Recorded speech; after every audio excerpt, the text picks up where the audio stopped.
Hi అండి. Good morning. ఈరోజు orange ice అయితే చేద్దాం అనుకున్నాను. ఇంట్లో ఆరెంజెస్ అయితే అలా ఉండిపోయినాయి. వేస్ట్ చేయడం ఎందుకని పిల్లలైతే తినడం లేదు.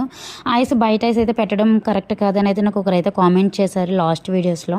సో ఇంట్లో ఎలా ఉన్నాయి కదా అని ఆరెంజ్ జ్యూస్ అయితే తీసుకుని వాటర్ అయితే తీసుకుని అంటే ఒక గ్లాస్ వాటర్కి హాఫ్ కప్ అయితే పంచదార వేసి అయితే మిక్స్ చేశానండి బాగా కరిగే వరకు.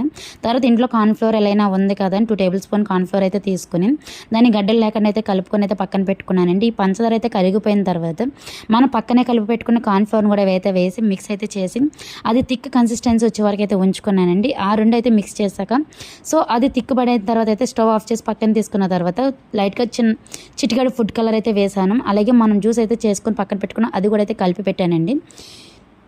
ఈ రెండు అయితే మిక్స్ చేసి అయితే హాఫ్ అన్ అవర్ కూలింగ్ అయితే అంటే చల్లారే వరకు అయితే ఉంచుకొని తర్వాత అయితే మనం తీసుకున్న క్యూబ్స్లో అయితే స్టోర్ చేశాను. ఆ వీడియో అయితే నెక్స్ట్ అయితే చూపిస్తాను నెక్స్ట్ వీడియోలో. మీకు కానీ లైక్ చేయండి, షేర్ చేయండి, కామెంట్ చేయండి. Bye friends.